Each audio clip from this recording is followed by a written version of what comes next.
Across the golden plains of Africa and the misty jungles of Asia, the sound of trumpeting elephants still echoes, a reminder of Earth's living giants. Today, only 3 species remain: the African savanna elephant, the African forest elephant, and the Asian elephant. But these are the final survivors of a family that once ruled the world. Their ancestors roamed from the deserts of Arabia to the frozen tundras of Siberia, creatures as strange as they were magnificent.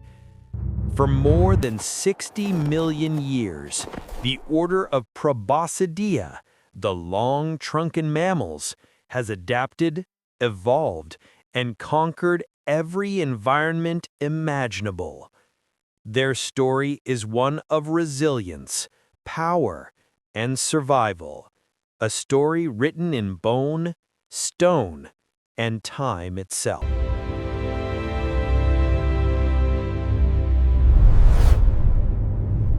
"60 million years ago, northern Africa was a warm, tropical paradise. What is now Morocco lay near the edge of a shallow inland sea, where mangrove-like forests tangled along muddy shores and dense vegetation carpeted the land. Among the tangled roots and thick undergrowth lived a creature no bigger than a house cat, Phosphatherium.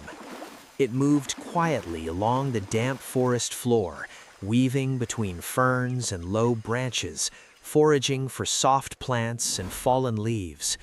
Its slender legs carried it lightly across muddy ground, while its sharp senses helped it stay hidden from the larger predators that roamed the wetlands. Though it lacked a trunk and looked nothing like an elephant, this small, cautious mammal was taking the very first steps of a lineage that would one day produce the largest land animals on Earth. With slender legs, a fox-like head, and not even a hint of a trunk, Phosphatherium looked nothing like its modern relatives.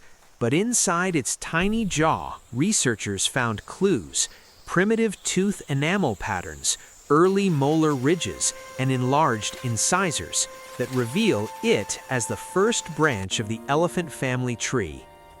In 1996, paleontologists excavating Morocco's Ouled Abdoun Basin uncovered the skull of a creature no larger than a house cat.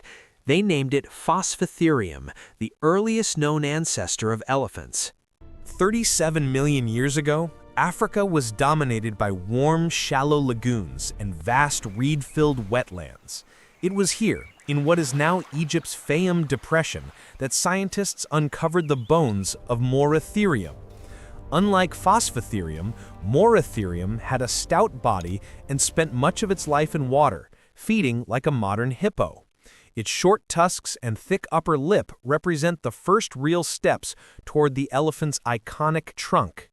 Fossils excavated in 1901 in Egypt in the Qasr el Saga Formation, Al-Fayoum. Semi-aquatic lifestyle. 2 short upper tusks, 2 to 4 feet tall, broad, flattened skull. Moratherium shows how early elephants experimented with habitats, land, water, forest, before choosing their evolutionary path. Soon after Moratherium, evolution took a dramatic leap. In the same Egyptian deposits, paleontologists unearthed skulls of a creature named Phiomia, the first true trunk bearer. Its nasal bones were elongated, forming the foundation of what would become the most iconic tool in the animal kingdom, the elephant trunk. Phiomia was larger, more agile, and equipped with tusks that curved delicately downward. It was 10 feet long, had a short, muscular trunk, and upper tusks that were used for stripping bark. Its lower jaw was elongated, and it lived along forests and riverbanks. Phiomia marks the turning point. It is the first creature that truly looks like an elephant. By 35 million years ago, the Proboscidean world had transformed. Forests receded, grasslands expanded, rivers carved new paths through ancient Africa, And in this changing landscape, a new elephant ancestor appeared, Paleomastodon. Discovered in Egypt's Fayum Basin, this creature had 4 tusks, 2 large ones curving from the upper jaw, and 2 shovel-like tusks protruding from the lower jaw. Its trunk was longer than Phiomia's, flexible enough to pluck leaves, strip bark, and dig for roots. This was evolution's experimental phase, an era of bold new designs. As environments changed, some proboscideans embraced size as their strategy for survival. Enter Barotherium, one of Africa's first true giants. Discovered in Libya and Egypt, Barotherium weighed over 2 tons with thick pillar-like legs and 4 short, powerful tusks. Its remains were uncovered in coastal deposits, suggesting it lived in humid semi-tropical forests and estuaries. This was the beginning of gigantism, an arms race for size that would shape elephant evolution for millions of years. In this new world, proboscideans experimented with extraordinary designs. One species stood above all others, literally. Dinotherium, meaning terrible beast, was one of the largest land mammals to ever walk the earth. With fossils stretching from Kenya to Germany to India, Dinotherium grew up to 4 meters tall and weighed over 10 tons. But its most striking feature was its huge, downward curving tusks, unlike any elephant living today. These tusks likely helped strip tree bark or pull down branches. Its long legs and high shoulders hinted a grazer that roamed open woodlands and savannas. Among the many species that crossed into Eurasia, one became a global traveler, Gomphotherium. Gomphotherium fossils have been discovered in Africa, Europe, Asia, and North America, one of the widest distributions of any prehistoric elephant. With 4 tusks, 2 upper, 2 lower, it adapted to forests, wetlands, and plants. Its lower tusks were slimmer than shovel tuskers, suggesting a mixed diet of fruits, leaves, grass, and bark. Then, a dramatic shift reshaped the future of elephants forever. Around 30 million years ago, the Afro-Arabian tectonic plate collided with Eurasia. For the first time in history, elephants had a land bridge out of Africa. This triggered a massive evolutionary explosion as proboscideans spread into Asia and Europe. Outside Africa, evolution sped up. Proboscideans diversified at 25 times their previous rate. Giant forms, shovel tuskers, and Ice Age titans all emerged because of this single geological event. One of the most iconic shovel tuskers was Amoebelodon, discovered in the Great Plains of North America. In 1923, fossil hunters uncovered massive lower jaws with wide, flattened tusks, leading scientists to believe Amoebelodon shoveled aquatic plants. But modern analysis of tusk wear patterns reveals a different story. Amoebelodon used its tusks like a multi-tool, scraping bark, slicing stems, and pulling down branches. This was evolution pushing creativity to its limits. If Amoebelodon was experimental, Platybelodon was extreme. Found in China and Africa, Platybelodon developed a lower jaw shaped like a metallic spade. Early paleoart imagined it scooping water plants, but microscopic tusk analysis shows deep parallel scratches, indicating it scraped bark aggressively, like a giant natural saw. With its broad lower tusks and strong trunk, Platybelodon was one of the most unusual mammals ever to evolve. As Africa became hotter and drier, new species adapted to open savannas and desert landscapes. One of the most impressive was Stegotetrabelodon. In Arabia and East Africa, fossil footprints reveal entire herds moving across ancient shorelines. Stegotetrabelodon carried 4 powerful tusks, 2 upper and 2 lower, making it one of the last and largest of the 4-tusked proboscideans. Across Asia, Another lineage rose to dominance, Stegodon. Stegodon thrived in forests, grasslands, and even islands.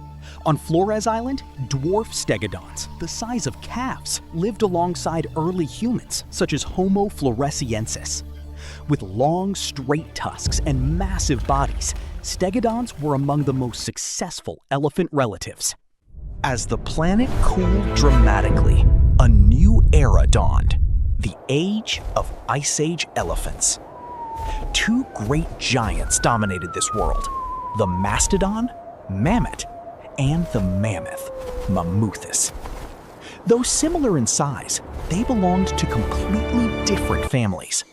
Mastodons were forest browsers with cone-shaped teeth. Mammoths were grassland grazers with curved tusks and thick fur. They survived until the final moments of the Ice Age, some mammoths living as recently as 4,500 years ago. As the Ice Age approached and ancient lineages faded, a new species emerged in Africa, one that would change the future of elephants forever. This animal was Primalephus, meaning first elephant. Discovered in Kenya and Tanzania, Primalephus is believed to be the direct ancestor of all modern elephants, both African and Asian, as well as the mammoths. With a shorter face, two upward curving tusks, and a trunk nearly identical in structure to modern elephants, Primalephus marks the moment when the elephant form finally settled into its iconic shape. From Primalephus came two distinct modern branches: the African elephants of the genus Loxodonta and the Asian elephants of the genus Elephas. DNA studies show that African elephants split into two separate species, the African savanna elephant and the African forest elephant, over 2 million years ago. Meanwhile, the Asian elephant spread from India and Sri Lanka into Southeast Asia, adapting to dense forests, mountains, and monsoon climates. These are the survivors of a lineage that once contained more than 175 species. For thousands of years, Asian elephants have roamed the forests, grasslands, and river valleys of Asia. Today, these magnificent giants are classified into 4 unique subspecies, each adapted to its own environment and carrying distinctive physical traits. Despite their differences, all Asian elephants share certain features: smaller ears than African elephants, powerful trunks with a single finger-like tip, and remarkable intelligence. Sadly, every subspecies now faces the threat of extinction. The first is the Sri Lankan elephant, scientifically known as Elephas maximus maximus. Found only on the island of Sri Lanka, it is the largest of all Asian elephant subspecies. These elephants often have darker skin, marked with pinkish depigmented patches on the ears, trunk, and face. Interestingly, most males in Sri Lanka are born without tusks, making tusked individuals extremely rare. Next is the Indian elephant, or Elephas maximus indicus, the most widespread Asian elephant subspecies. Its range stretches across mainland Asia, including India, Nepal, Thailand, Myanmar, and Vietnam. Indian elephants are slightly lighter in color and are recognized by their distinctive twin-domed heads. For centuries, they have played an important role in Asian culture, religion, and history. Deep within the tropical rainforests of Indonesia lives the Sumatran elephant, Elephas maximus sumatranus. Smaller and lighter in build, this subspecies is critically endangered due to rapid deforestation and habitat loss. As forests disappear, these elephants are increasingly forced into conflict with humans, threatening their survival. The final subspecies is the Bornean elephant, also called the Borneo pygmy elephant, scientifically known as Elephas maximus borneensis. Native to the island of Borneo, these elephants are the smallest Asian elephants. They are famous for their gentle appearance, straighter tusks, rounded baby-like faces, and unusually long tails that sometimes reach the ground. From the mountains of Sri Lanka to the rainforests of Borneo, Asian elephants are among the most extraordinary animals on Earth. But today, habitat destruction, poaching, and human conflict puts their future in danger. Protecting these ancient giants is not only vital for nature, it is essential for preserving Asia's living heritage. Sri Lanka is home to the Sri Lankan elephant, a unique subspecies of the Asian elephant found nowhere else on Earth. Today, the island supports an estimated 7,000 to 7,500 wild elephants, making it one of the most important elephant conservation strongholds in Asia. Despite their importance, these magnificent animals face growing challenges, from habitat loss, railway accidents, and human-elephant conflict. Yet across Sri Lanka's national parks, thousands continue to thrive. Mineria National Park. Located in Sri Lanka's north-central province, Mineria National Park is famous for the Gathering, one of the world's largest seasonal gatherings of Asian elephants. During the dry season, elephants from surrounding forests converge around the Mineria Reservoir. On peak days, visitors may witness 200 to 300 elephants feeding, bathing, and socializing around the ancient tank. The park forms part of an important elephant corridor connecting nearby protected areas. Kawudla National Park. Just northeast of Mineria lies Kawudla National Park. The park hosts a significant elephant population and often shares herds with Mineria through connected migration routes. During some years, more elephants gather at Kawudla than Mineria, depending on water levels and food availability. Visitors commonly encounter 100 to 250 elephants during peak gathering periods. Udawalawe National Park. Udawalawe National Park is considered one of the best places in Asia to see wild elephants. The park supports an estimated 250 to 500 resident elephants, and sightings are possible throughout the year. Unlike many parks where elephants can be difficult to find, Udawalawe offers remarkably consistent viewing opportunities due to its open grasslands and water sources. Yala National Park. Yala National Park is Sri Lanka's most visited national park. While famous for leopards, Yala also supports several hundred elephants distributed across its vast ecosystems. Elephants can often be seen near lakes, reservoirs, and forest edges, especially during dry months. Wilpatu National Park. The country's largest national park, Wilpatu National Park contains extensive forests and natural lakes known as vilus. Wilpatu supports a healthy elephant population, though sightings are generally less frequent than in Udawalawe due to dense vegetation. Wasgamawa National Park.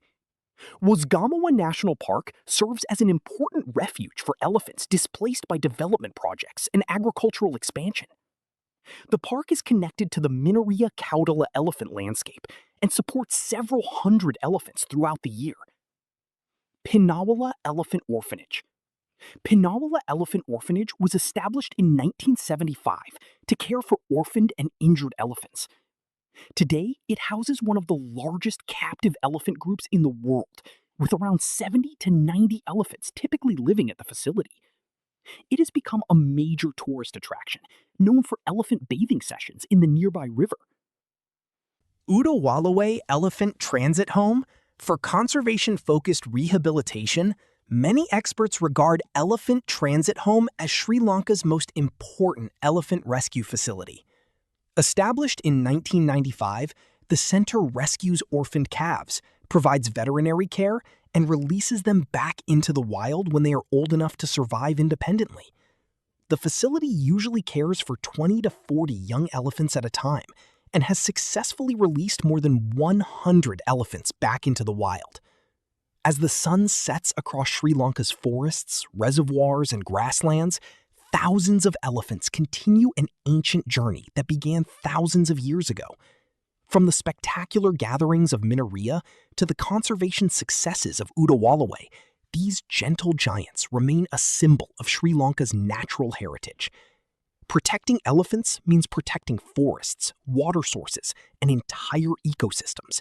Their future depends on continued conservation efforts and peaceful coexistence between people and wildlife.